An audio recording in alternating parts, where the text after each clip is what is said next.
We are helplessly never satisfied. When I'm about to finish a painting, one thing that always comes to mind is, I can do better than that. At the end of every painting session, my understanding of the craft always increases a little bit more. I have a notebook in which I write the things that I learn. This is a practice I've been doing since I started.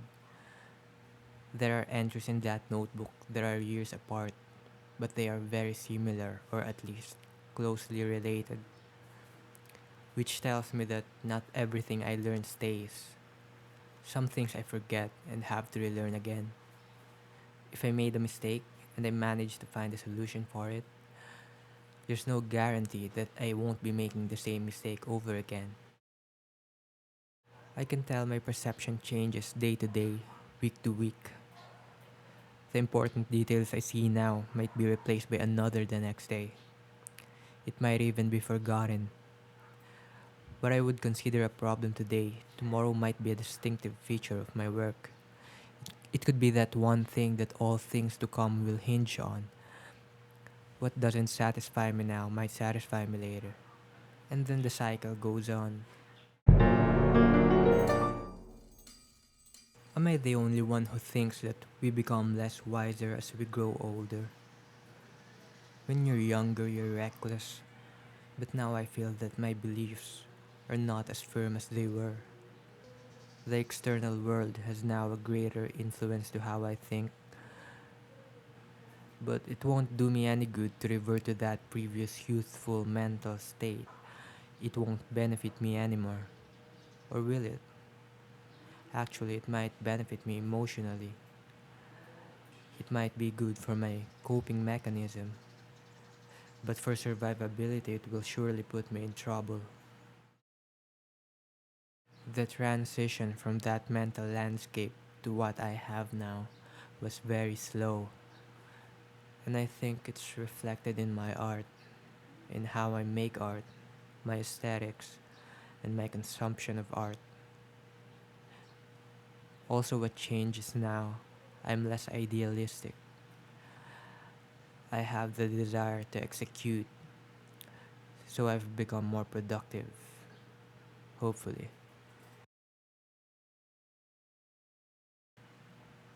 Aesthetic, artistic styles, techniques. 10 to 20 years from now, none of this will matter. These are just trends. Yet a good amount of my energy is expended on these things. So if I ask what is more important, how you paint or what you paint, definitely the answer is what you paint. Yet I focus on the former. Perhaps that's the next step for me, to be intentional in choosing my subjects. That might be a better basis for my satisfaction. I don't believe that you should think of art as something that you do for yourself. I find it more beneficial when I try and make something that others might resonate with, regardless if it actually resonates or not. Beneficial in a sense that it gives me more energy, it gives me a sense of purpose, it drives me forward to continue creating. On the other hand, when I try to do art solely for myself, I tend to procrastinate a lot. I overthink the unimportant things. I become a perfectionist, which makes everything worse.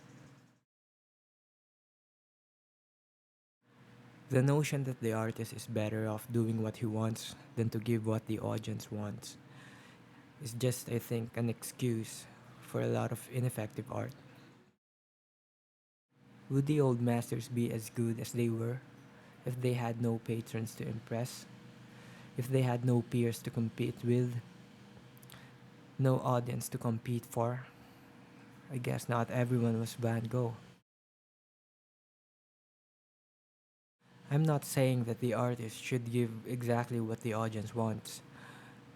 What I'm saying is that the audience must always be considered, not specifically in the creation of meaning. In my case, I try to understand the audience nature of perception and use it to my advantage. Not saying I have already succeeded at that. Ignoring the audience might work for some because they might be luckier than us. They might have opportunities that the majority of us don't have or can't have. As a viewer of art myself, when I look at others' work, the first thing I ask is this worth looking at? This question can be answered right away. If I think I already know what's going on in the painting, composition wise, technique wise, I may not be interested to look at it more deeply. It just looks too familiar for me.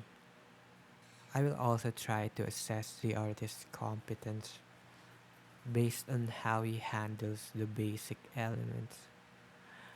If I see something that catches my interest, it would be about the how rather than the what or the why.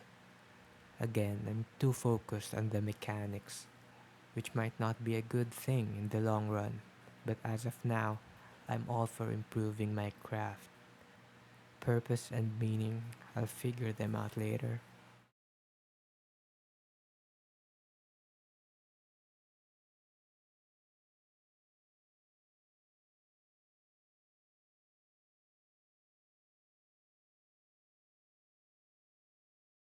I'm still experimenting on making these kind of videos. My shorts are getting some views, but I can't get views on my longs. If you have suggestions that might help, let me know. I'm done with this painting for now. If you want to see more of it, it's on my IG. Thank you for watching.